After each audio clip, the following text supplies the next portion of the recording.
Hi, and welcome to Council Recap, where we take the content of City Council meetings and give you the breakdown. I'm Lauren McKay. Let's get started. The meeting started with two presentations. First, Senator Bradford gave a year-end legislative briefing from the state. He talked about the things the legislature was able to achieve throughout the year, like passing major housing legislation. Mayor Pro Tem Olivia Valentine also had a presentation giving an update on the League of California Cities and South Bay COG economic forecast. She gave the highlights from a special conference held last month, which discussed various economic policy issues.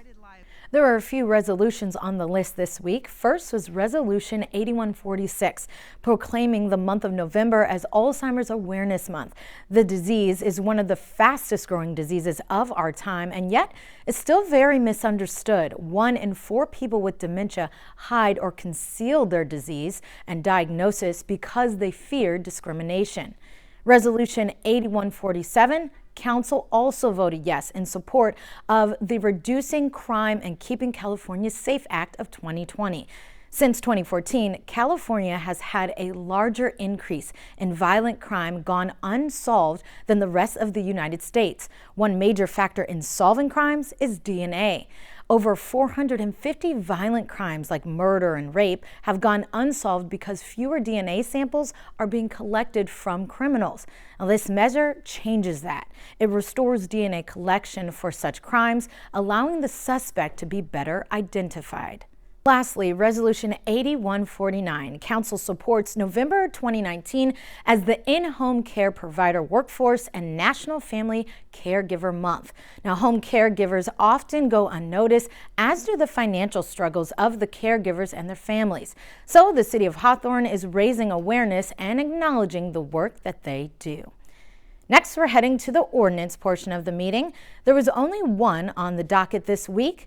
Council approved Ordinance 2192, which seeks to reduce prolonged vacancies of residential or commercial buildings leading to blight by explicitly writing a new code that says vacancies of 90 or more consecutive days constitutes as public nuisance and will be enforced. Violators could be prosecuted as misdemeanors.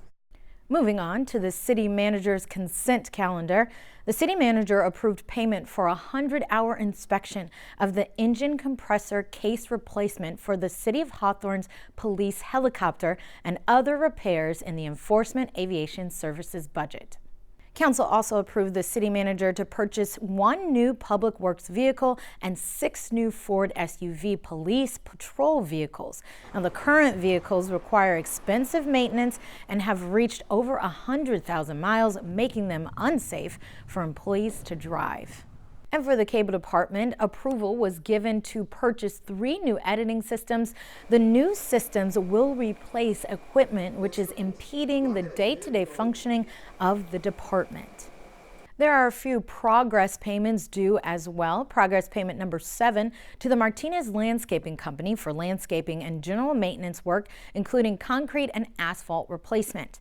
Next, progress payment number 1 to American Road Maintenance for the completed work at the Hawthorne Municipal Airport, which included crack sealing, new pavement markings, and seat coating. Then progress payment number 7 to Elecner Belco Electric Incorporated for the Prairie Avenue Improvement Project. The work consisted of replacing existing traffic signal equipment at several intersections, installing pedestrian countdown signals, and constructing ADA ramps.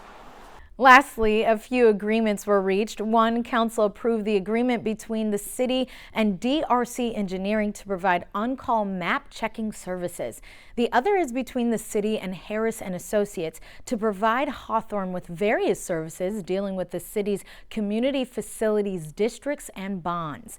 The City of Hawthorne's investment report for the quarter ending on September 30th, 2019 was also received and approved, and council voted to cancel the December 24th meeting due to the holiday season. Well, that's all from the meeting this week. Thank you for joining us for Council Recap. Remember, you can catch City Council meetings in their entirety by going to www.youtube.com and searching for Hawthorne Community Television. We'll see you next time.